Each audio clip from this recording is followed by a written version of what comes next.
What's going on, everybody? Dr. Chris Featherstone here for yet another episode of Unscripted. Listen, this Tuesday nights, you know what that means. I have some of the biggest, the baddest, the best wrestlers of today and yesteryear, and tonight is no different. Why is tonight no different?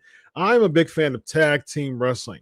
I wish that traditional tag team wrestling became a thing again in WWE. Now, there's some tag teams out there, and they're trying to do some things, but man, I really am a big fan of good old fashioned tag team wrestling. And I was just talking to this person off the air about just his time in the WWE. And I remember watching wrestling in the mid '80s, and I remember this person and his tag team partner, who I've also interviewed before, and in the late '80s, and I was just a fan of the good guys, and this team was like the quintessential popular good guys, and I thought it was really, really cool, man. And so I was a big fan as a kid in the late '80s, watching this person in the WWE and the team called the Killer Bees, ladies and gentlemen. I was like, you know what? I've never seen yellow and black look so good. And I think for some reason NXT may have copped the Killer Bees because they thought that they were so good. So he's like, you know what? I'll just have the yellow and black because in honor of the Killer Bees. I just made that up, but let's just roll with it. Ladies and gentlemen, without further ado, former WWE Tag Team star, former NWA Florida Heavyweight Champion, B. Brian Blair. How are you tonight, man? Doing great, Dr. Chris. It's good to be buzzing with you here on Unscripted, man. I've heard nothing but good things about this show. I'm excited. Thank you, man. I appreciate it, man. It's interesting because there's just there's people who I've interviewed over 300 wrestlers, and I was like, you know what? There's certain people who I love interviewing people for the first time. I love interviewing people for the first time, and I've talked to them on the phone, several times now, and I just love talking to people behind the interview, scenes, and just to see how a person is, because I've been doing this for over a decade now as far as journalism and written for many, many major brands. And it's like, you know what, I can really pick up stuff in people early as far as like how it's going to go. And I was like, you know what? Yep, this is going to be a good one, man. So I'm looking forward to it, man. I'm ready. I'm excited. Absolutely. I know you're a therapist. I am a therapist. Doctor. Yeah. And I mean, that's great. So maybe you can pick my brain. Maybe you can help me out a little bit there, Dr. Chris. I love picking brains. That's what I do for a living. So that sounds fun to me. Let's jump into just you plugging your stuff, man. You've got some big things endeavor. You stay busy, man, with being the president of the Cauliflower Alley Club. It's interesting because a lot of times there's reunions and things we hear from the Cauliflower Alley Club, but unfortunately, there's also the element of like releasing or posting social media about like deaths too. How is it really like just announcing those really unfortunate moments, from the Cauliflower Alley Club? Well, it's very difficult. We're an all-volunteer group. We started in 1965. Mike Mazurki started the group. He was a tremendous actor, great wrestler, played in a lot of the old John Wayne films. And Carl Lauer used to work with him. And then when Mike passed, there's been a few other presidents. They've always been wrestlers. I actually took over from Nick Bockwinkel in 2014, and been at it since. And I mean, we've grown so much over the past 8 years. We have, a couple thousand members now. We bring in 2-3 times as much money as we used to bring in. So we're able to help 2 or 3 times more of the guys that fall on difficult times, Chris. I mean, you wouldn't believe, we don't give people's names, but people like Mr. Wonderful Paul Orndorff, Bobby the Brain Heenan, my good friend Coco Beware.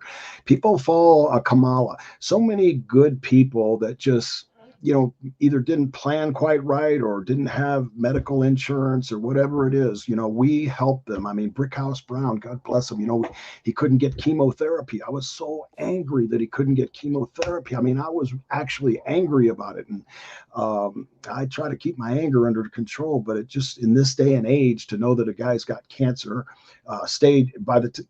when he contacted me, he had stage 3 prostate cancer, and they hadn't done anything for the good man, and he was able to live. We got him everything he needed, and he was able to live another year. And he always wanted to come to the Cauliflower Alley Club reunion, so he brought his girlfriend, and they had such a wonderful time. Dr. Chris, I mean, I will never forget that. And he won the Courage Award. We give away a Courage Award every year for somebody that's really battling, if you know what I mean. And so our reunion this year is in Las Vegas at the Plaza Hotel, and it's August 28th through the 30th are the official days. We have seminars. We have such good times, such good talent there that are honored, and learning seminars. Just there's so much to do there. Just it's an amazing time with an amazing group of people, and you can actually join the Cauliflower Alley Club for $25, and you get 3-4 newsletters a year. You can that entitles you to come to the reunion, which is inexpensive. We always get like our rooms are $43 this year at the Plaza Hotel. It's $150 for a reunion ticket that encompasses 2 great meals, karaoke night. I heard you can sing. You'd be good there. But I got a little auto tunes. That's all I got. Hey, I like it. So, I can't sing. Hey, there you go. So, it's a great time, a great group of people, all pulling in the same direction for a super cause. Nice. That's awesome, man. And you, not only being the president of the Cauliflower Alley Club, you're also an esteemed author. Let the listeners know what you got cooking right now, man. Well, it took me over 2 years to write Truth Be Told, and it's on Amazon now. It's a 5-star book. Nice. It's a great book. I always tell everybody, if you don't like this book, I will give you double your money back. And I always mean that. And, I'm going to ask you 3 questions to make sure you read the book.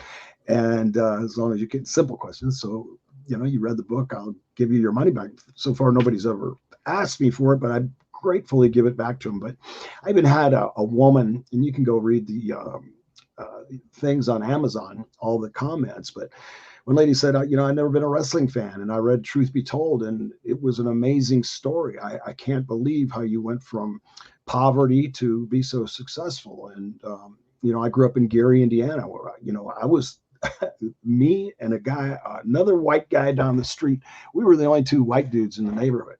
And so, we never saw color. I had a couple that moved next door to me that they were Italian, the Furlanos, and they had just come from Italy, and it was kind of a little hodgepodge of mixed community. But Michael Jackson. I was going to say, isn't that the home of the Jacksons, Gary?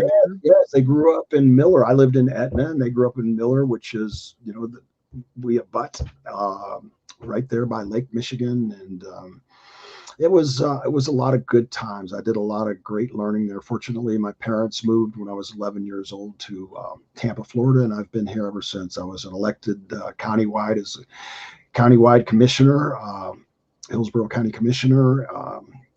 Talk about full contact sports. That's politics. Everybody will love you. You go into politics, you put a D or an R after your name. Half the people don't like you then after. The biggest face or the biggest heel. That's where the faces and the heels really lie, right there in the realm of politics. That's exactly it. And so that was a great experience. And I was fortunate enough I was blessed. I started with One Gold's Gym. I gave Vince my notice in Salisbury, Maryland, because he had promised us the belts 3 times. And we were the hottest team on the planet at one time. And, he said, I promise you're going to win the belts. So please don't leave.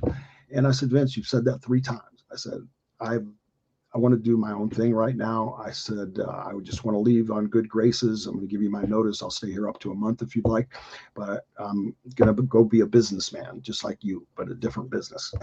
He just laughed a little bit and smiled and gave me a hug and wished me good luck and always had the door open. But we started with one Gold's Gym and we wound up building 4 Gold's Gyms. And then I thought about, there's 14 other Gold's Gyms. I'm sorry, 12 other Gold's Gyms in the area, the radio and the broadcast area. I'm going to procure a 1-800 number so we can advertise together. So I did. I got a switching company, 1-800 number, 1-800-99 Golds, and business just popped. It exploded. And, we'd all put like $500 in and, 14 gyms can buy $7,000 worth for $500 can buy a $7,000 ad buy. So back then it was, that was about our budget, but it gradually went up, and we became, I wound up with, I sold the gyms when they weren't for sale, and we had over 12,000 active members in 4 clubs, and I had 3 that I leased out. So that was a great chapter of my life, and all these chapters of my life from, working at Kmart, welding mailbox posts, selling sodas in the Tampa Stadium, watching Mr. Wonderful Paul Orndorff, number 40, and Freddie Solomon, they turned out to be 2 of my best friends in life. And I would have never imagined that, Dr. Chris, but these 2 heroes became the only person that's that has beaten Freddie Solomon's receiving yards in the 49ers organization is Jerry Rice. Mm-hmm. Freddie Solomon was a tremendous athlete. And Paul Orndorff was drafted by the Saints, and he quit because his rookie year because they were throwing biscuits at him, and he had to sing "Jeremiah Was a Bullfrog." That's what the rookies. They all had a song. So it's a lot to cram in a short time, but I like to kind of touch on a couple of the highlights and. Yeah. Not necessarily the low lights, but you have to read the book to get those. Yes, indeed. Good stuff, man. I actually am interested in reading that book for sure, man. That seems like it's going to be a good read. And finally, before we get to these questions, working with a mutual good friend of ours, Greg Gagne with Power Town USA. You're going to be among the new line coming out in a few months? Yes. Power Town is a tremendous company with a lot of financial backing, and they're doing action figures. We've already had action figures by a couple companies now, and this will be our 3rd action figure. So I'm looking forward to seeing what those look like. Actually, our 4th, because we have one that'll be released pretty soon in the United Kingdom.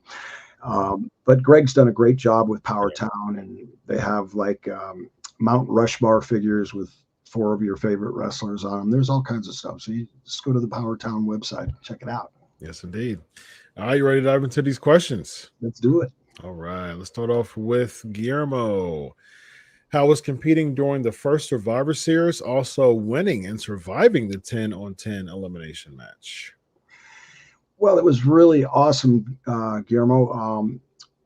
First, it was a creation of Pat Patterson's.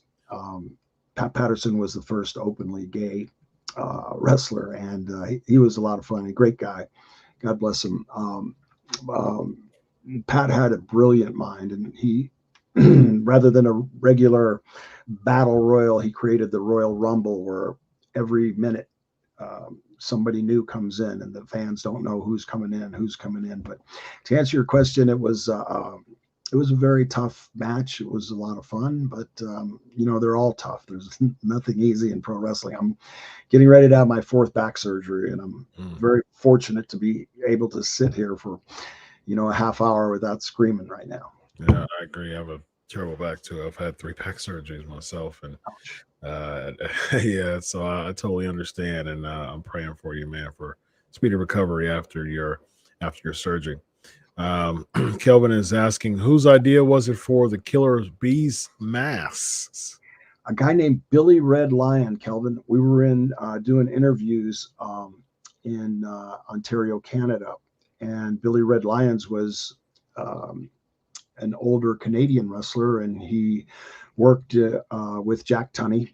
And he said, you and Brunzell are about the same size, and we used to wear masks. We'd put them on when the referee wasn't looking as heels, and we'd beat our opponents. But I think it would get over with baby faces if the heels got enough heat.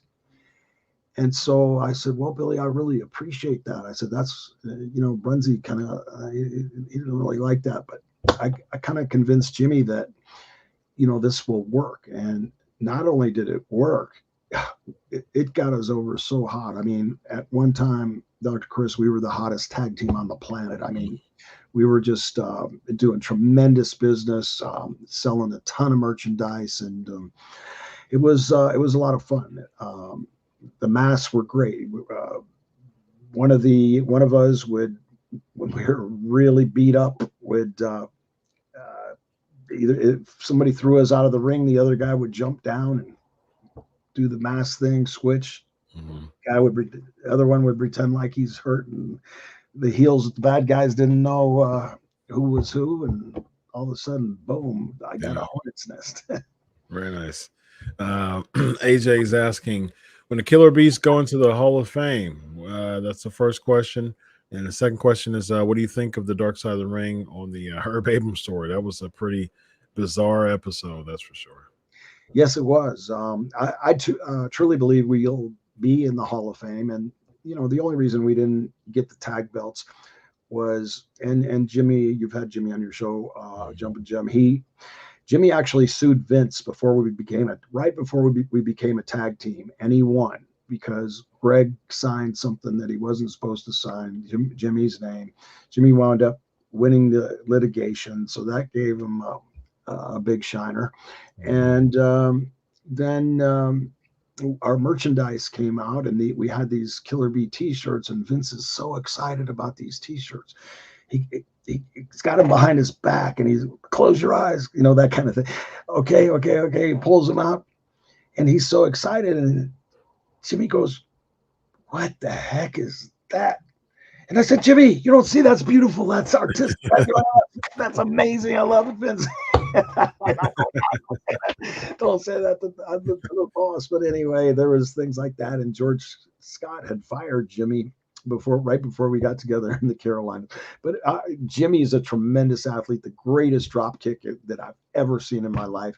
He's on the front page. There's a picture on my wall in here where he's on the front page of the Toronto Sun when we did the big event. And he's like 4 feet higher than anybody in the ring, just from a standing drop kick. And Jimmy was a high jumper in college, and he was a tremendous athlete. Very nice. What did you think of the Herb Abrams story? Herb Abrams story was real. I mean, I'm the one that actually, if you watch the episode, I put Herb with the money people, and I feel bad about that.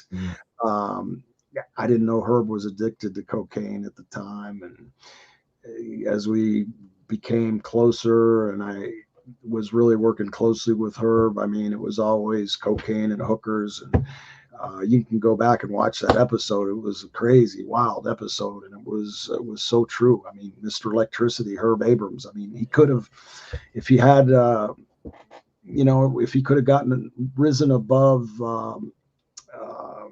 those, the things that were bringing him down, then he could have had a success. Yeah. It was a really interesting episode. It was actually one of my favorite. I've watched every single Dark Side episode, and because I love documentaries. I'm a sucker for good wrestling. I like documentaries, period, but really good wrestling documentaries. And I love the Dark Side series, man. I love it. It's awesome. And I was, a lot of people don't know about UWF, and just from such a national standpoint, I know that for a while, there was a boom period in UWF that it started to get really popular, but it wasn't for long. But it was good that it brought it back and it revived, the company.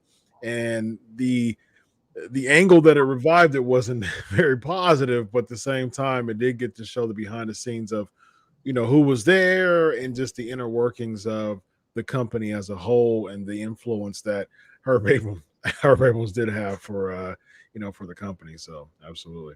Yeah, he had some great talent, Dr. Chris. I mean, Mick Foley, Yeah. Dr. Steve Williams, Sid was there, wasn't he? Sid came for a while. There was just a plethora of talent that he had, and he just again, he was more interested in his the habits that he had. Yeah. Good. Yeah. Lavish lifestyles, Mm, unfortunately. yes. AJ is asking, what do you think of AEW? I like it. I like it because the boys need places to work. Mhm. AEW is a good product. Tony Khan's put a lot of money, a lot of thought into the product, and he has deep pockets. So I don't expect AEW to go anywhere. There's some tremendous veteran talent there guiding the young guys, and um, it's starting to become a rating war again. And Mhm. that's always good for the boys, and I'm always pulling for the boys. Yeah, competition. Mhm. Elvis is asking, what memories do you have of the Von Erichs and the Anoa'i family? And which family? Anoa'i? Oh, okay. Yeah. Oh, lots. I lived with David for a year and a half in 1980, 81. And, Fritz was their dad, Fritz, and Doris, wonderful dad and mom, were very influential in my life. Doris more so helping me with uh, my Christian belief, and Fritz more so with discipline and business. He Mhm. was very disciplined. He always put $100 bill in an extra $100 bill in my paycheck every week. And I said, Fritz, what is that for? And he said, I just want you to watch out for my boys, please. Oh. I said, okay, yes, sir. But I don't know that he really had the right guy watching his kids. I was gullible and kind of falling into some of the things that, nothing real bad, but Mhm. if you read Truth Be Told, it's all in there. So it's Good an plug. Very it's good. Very nice plug. yes, and the Noe family, they're wonderful people. When I first wrestled Alpha and Sika, it was the most freaky uh, time. I mean, maybe I should say the scariest opponents that I ever had. And Mr. Fuji liked to play ribs a lot, and he was Alpha and Zika's manager. And of course, they have lots of offspring. And I was just with Rikishi and Winston Salem last month, and just a great family, a tremendous family, tremendous line of wrestlers. And again, those guys were so scary that Fuji had me so pumped up that if I did one thing wrong, they were going to double team me and do this, that, and the other. But I could always take care of myself. I didn't ever want to have to take care of myself against one of those guys. But, Yeah. but I think I could have gotten out of the ring alive. So, And now we see the biggest meal ticket of them all right now, which is Joe, Roman Reigns, and so yes, he's doing he's some doing some great. big some big things right now in the WWE for sure. So Yeah, I saw Joe last at Rocky's funeral, which was a very sad time. yeah. Let's see. We have let's see a few more questions. Do you keep in touch with Jumpin' John Brazil? Kelvin's asking.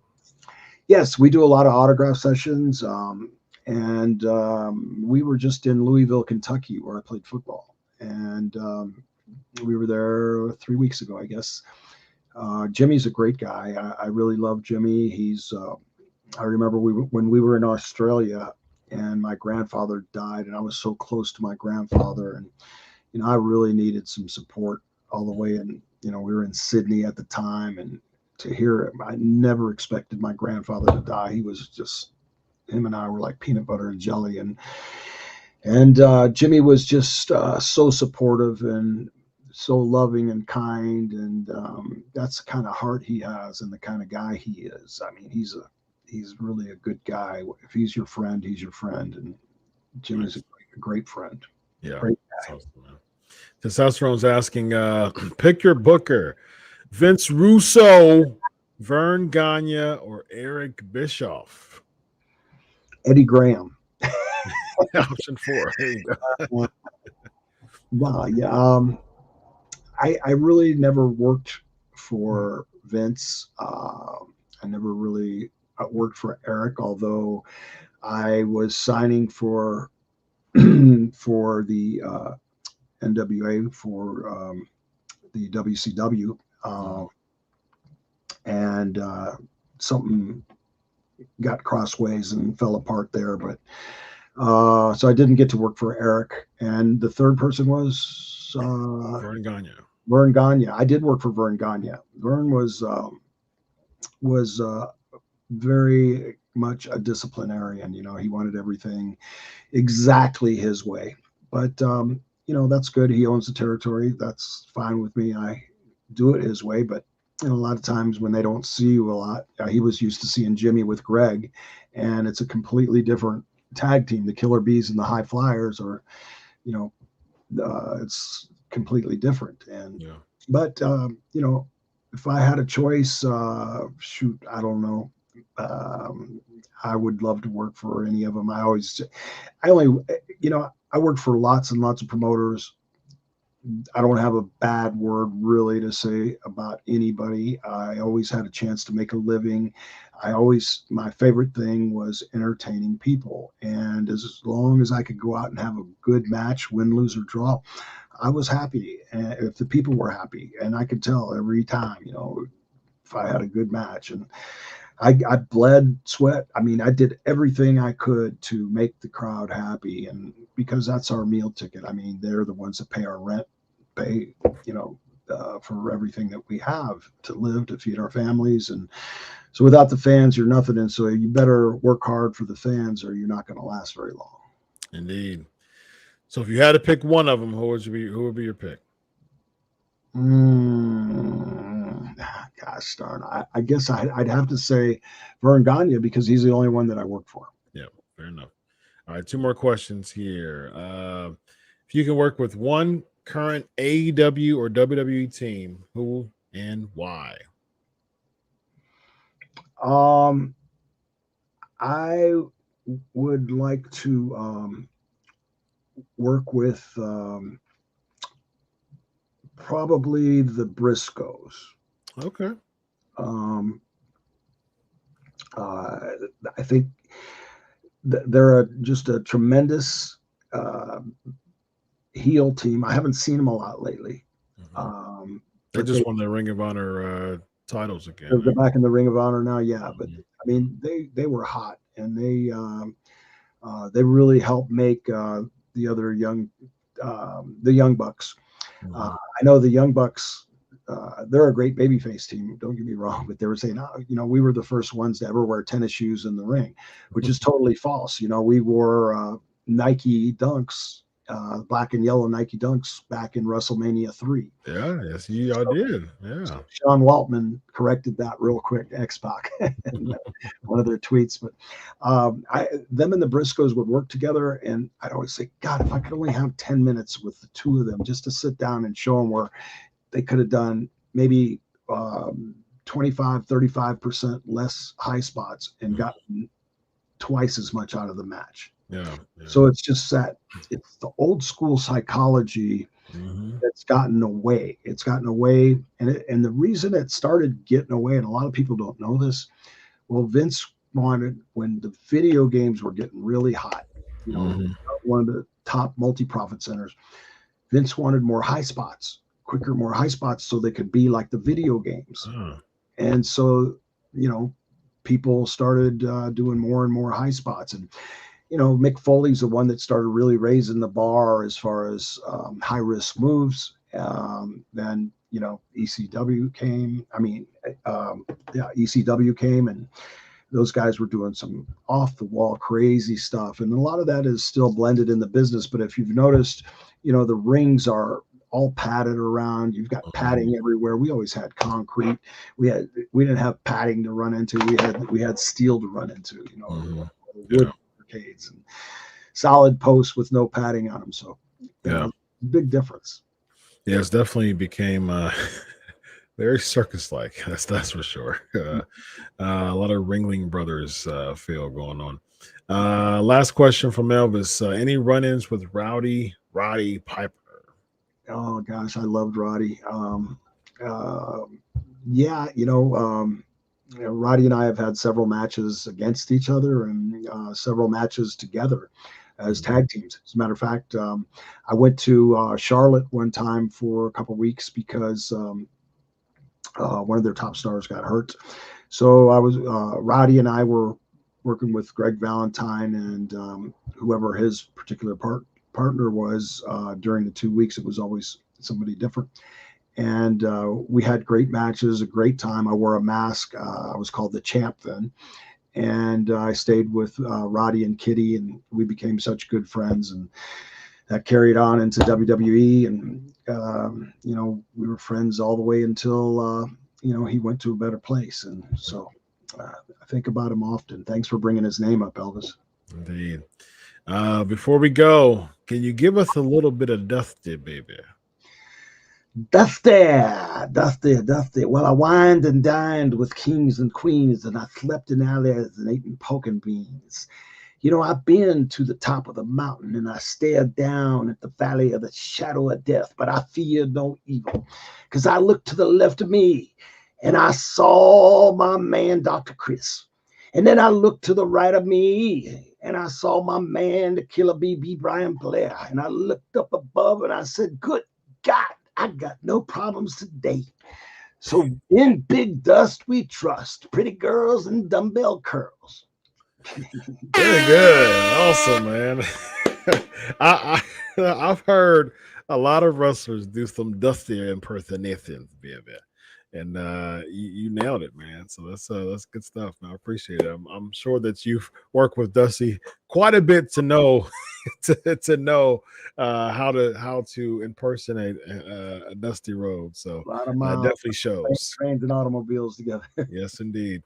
Let the listeners know one more time, man, about your book and Power Town and Cauliflower Raleigh Club. Yeah, truth be told, 5-star rated book. It was a finalist. Meltzer's uh, book review that he has every year, which is a big deal. It's all the wrestling books involved, and truth be told, was a finalist. And we help people at the Cauliflower Alley Club. We help wrestlers that have fallen on difficult financial times. It's a great organization. That's caulifloweralleyclub.org. The book's available at amazon.com. Powertown, you can go to powertown.com. Check out their merchandise. There's a lot of great stuff. And, you know, I am just grateful, Dr. Chris, for you allowing me to be on your show. Please ask me anytime. You've got some great guests, and I like the great questions they ask. Thank you so much. Man, thank you, man. I really appreciate you being on the show. Have a good night. You too, Dr. Chris. Thanks. Bye God bye. bless.